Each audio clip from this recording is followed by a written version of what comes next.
Assalamualaikum warahmatullahi wabarakatuh. Saya Eva Ainan Mardia. Saya akan merevisi buku MPS dan menjelaskannya secara singkat.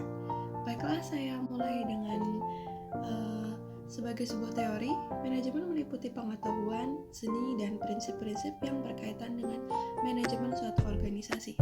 Sebagai sebuah proses, manajemen meliputi hubungan manusia, pengolahan sumber daya fisik, dan finansial, perencanaan, perorganisasian, pembuatan keputusan pelaksanaan, pengarahan dan pengontrolan orang-orang di dalam menuju tujuan yang diinginkan. Manajemen dapat didefinisikan sebagai proses berbeda terdiri dari perencanaan, perorganisasian, pelaksanaan, pengontrol, penentuan, dan pemenuhan tujuan yang telah ditetapkan dengan menggunakan orang-orang dan sumber daya yang lain. Baiklah, buku ini juga menjelaskan tentang manajemen sekolah dasar merupakan kegiatan mengelola atau mengatur sekolah dasar melalui menggunakan orang dan sumber daya yang lain untuk mencapai tujuan sekolah dasar tersebut. Manajemen internal sekolah dasar meliputi pengakuan, manajemen perpustakaan, laboratorium, bangunan, serta sumber daya fisik dan material lainnya, sumber daya keuangan dan ujian dan promosi, hubungan dengan kolega dan siswa, dan sebagainya.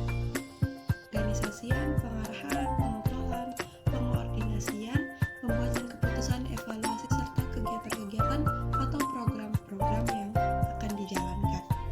Faktor-faktor yang berperan di dalam kegiatan di sekolah adalah infrastruktur, administrasi, dan kinerja. Dari ketiga faktor tersebut, infrastruktur merupakan persyaratan mendasar dari sebuah sekolah. Infrastruktur sebuah sekolah yang harus dipelajari yaitu berkaitan dengan kecukupan, ketersediaan, dan kegunaan. Karena biaya fasilitas yang besar, serta adanya hubungan antara kualitas infrastruktur dan keberhasilan siswa, infrastruktur meliputi lebih dari pemeliharaan. Infrastruktur meliputi lebih dari pemeliharaan yang ditangguhkan, tetapi juga konstruksi baru, renovasi, rekayasa, bangunan yang rusak, penambahan terhadap fasilitas yang ada, dan perbaikan secara besar-besaran. Pemeliharaan infrastruktur yang ditangguhkan meliputi pemeliharaan yang diperlukan untuk membuat fasilitas sekolah berada di dalam kondisi yang baik. Masalah-masalah yang umum berkaitan dengan infrastruktur sekolah dasar adalah penampakan fisik yang tidak menarik, terlalu banyaknya jarak pada kebanyakan bangunan, kurang baiknya pengatur gedung disertai dengan perlengkapan yang tidak sesuai dengan pembelajaran yang modern, dan kurangnya akses untuk orang-orang yang berkebutuhan khusus.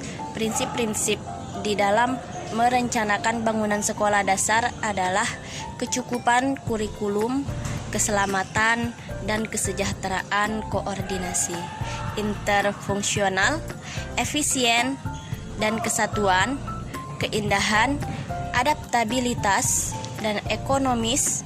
Manajemen finansial sekolah adalah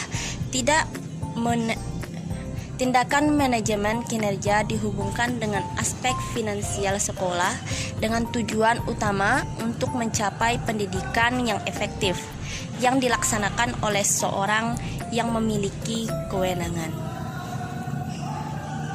Pengelola keuangan menjamin bahwa tim manajemen sekolah merencanakan, mengorganisasikan, mendelegasikan, dan mengontrol dana sekolah dengan cara sedemikian rupa sehingga mencapai tujuan sekolah tersebut.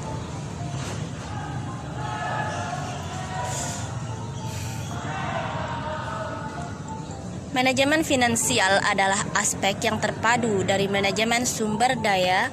Manajemen finansial menjamin bahwa pengeluaran dilakukan menuju pencapaian nilai uang yang baik melalui pembelian dan alokasi sumber daya yang tepat. Sumber daya finansial adalah cara penawaran dan dukungan yang membantu pengelola.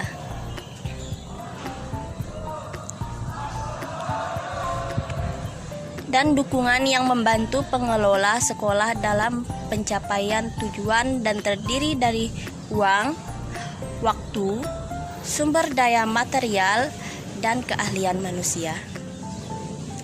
Kecukupan, keseimbangan, dan kesamaan merupakan topik utama di dalam pendanaan sekolah. Penentuan kecukupan meliputi beberapa faktor.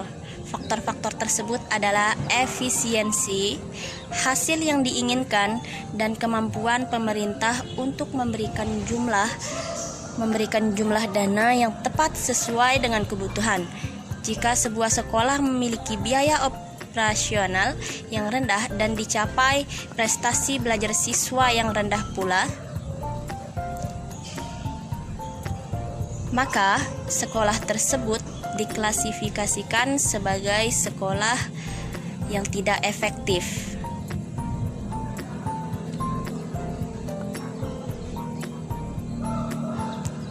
Sebuah sekolah yang memiliki biaya prestasi belajar siswa yang dicapai tinggi, maka menghasilkan output siswa yang baik, tetapi penggunaan sumber daya fiskal bersifat tidak efisien. Situasi yang ideal adalah sebuah sekolah yang memiliki biaya operasional rendah dan menghasilkan prestasi belajar siswa yang tinggi. Maka sekolah ini diklasifikasikan sebagai sekolah yang optimum. Keseimbangan menunjuk pada keseimbangan pendidikan. Tal adalah perlakuan yang sama dari sesuatu yang sama. Keseimbangan vertikal adalah perlakuan yang sama dari sesuatu yang tidak sama. Keseimbangan kinerja menjamin bahwa setiap individu memperoleh minimum level kinerja. Kesamaan telah digunakan di dalam pendidikan sebagai dasar untuk mendefinisikan kesempatan pendidikan. Keterlibatan orang tua dan masyarakat merupakan kegiatan orang tua dan masyarakat melakukan pekerjaan dengan sukarela di dalam ruangan kelas, berkomunikasi dengan guru, melakukan kegiatan yang berhubungan dengan sekolah, dan memiliki sikap positif mengenai nilai pendidikan. Orang tua dan masyarakat sangat berguna karena dapat memberi manfaat kepada siswa, orang tua dan masyarakat, serta sekolah. Terdapat 6 kategori untuk keterlibatan orang tua dan masyarakat, yaitu pengasuhan anak, berkomunikasi, melakukan pekerjaan dengan sukarela, belajar di rumah, pembuatan keputusan, dan berkolaborasi dengan masyarakat. Harapan terbaik mendapatkan pendidikan yang baik di sekolah adalah meningkatkan keterlibatan orang tua dan masyarakat yang terlihat pada sekolah-sekolah yang berhasil. Keluarga, sekolah, komandan masyarakat yang merupakan lingkungan untuk pendidikan dan perkembangan anak terlibat di dalam interaksi timbal balik pada akhirnya mempengaruhi pendidikan dan perkembangan anak. Terlibatan orang tua dan masyarakat berhubungan dengan sejauh mana orang tua dan masyarakat mendukung dan terlibat di suatu sekolah. 3 karakteristik yang mengidentifikasi keterlibatan orang tua dan masyarakat yang efektif adalah komunikasi, partisipasi, dan tata sekolah. Sekolah yang mengembangkan pendelegasian wewenang seluruh stakeholder seringkali menekankan pembuatan keputusan secara berbagi atau partisipatif. Partisipasi yang didukung oleh orang tua dan masyarakat ini cenderung membuat sekolah lebih efektif di dalam mencapai tujuan pembelajaran dan dapat meningkatkan kepuasan stakeholder secara keseluruhan di dalam partisipasi untuk melaksanakan kegiatan-kegiatan sekolah. Dalam menetapkan lingkungan atas dasar kepercayaan di dalam sekolah, maka cenderung sikap pengelola dan guru-guru untuk siswa secara individu perlu disampaikan dan dikonfirmasikan secara terbuka kepada berbagai stakeholder yang ada.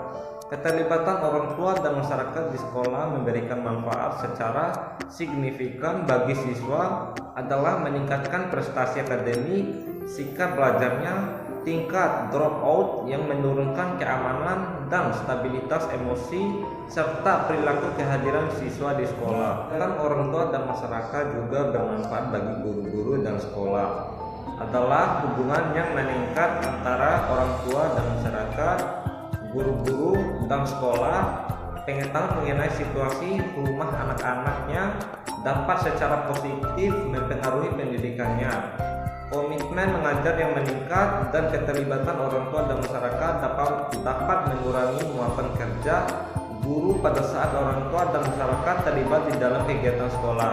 Maka manfaat yang diperoleh orang tua dan masyarakat adalah harga diri yang meningkat, keterampilan yang meningkat di dalam mengajar anak-anaknya pada saat dari isolasi yang menurun. Orang tua dan masyarakat, guru-guru dan sekolah, pengetahuan mengenai situasi rumah anak-anaknya dapat secara positif mempengaruhi pendidikannya. Komitmen mengajar yang meningkat dan keterlibatan orang tua dan masyarakat dapat mengurangi muatan kerja guru pada saat orang tua dan masyarakat terlibat di dalam kegiatan sekolah. Maka manfaat yang diperoleh orang tua dan masyarakat adalah harga diri yang meningkat, keterampilan yang meningkat di dalam mengajar anak-anaknya pada saat dari isolasi yang menurun. Saat mengkoordinasikan aktivitas-aktivitas di dalam berbagai sistem untuk mencapai tujuan organisasi tersebut. Manajemen sekolah dasar merupakan kegiatan mengelola atau mengatur sekolah dasar. Manajemen sekolah dasar berarti penggunaan orang-orang dan sumber daya lainnya untuk mencapai tujuan sekolah dasar tersebut. Sekian dari kelompok kami. Mohon maaf apabila ada kesalahan. Wabillahi taufiq wal hidayah. Wassalamualaikum warahmatullahi wabarakatuh.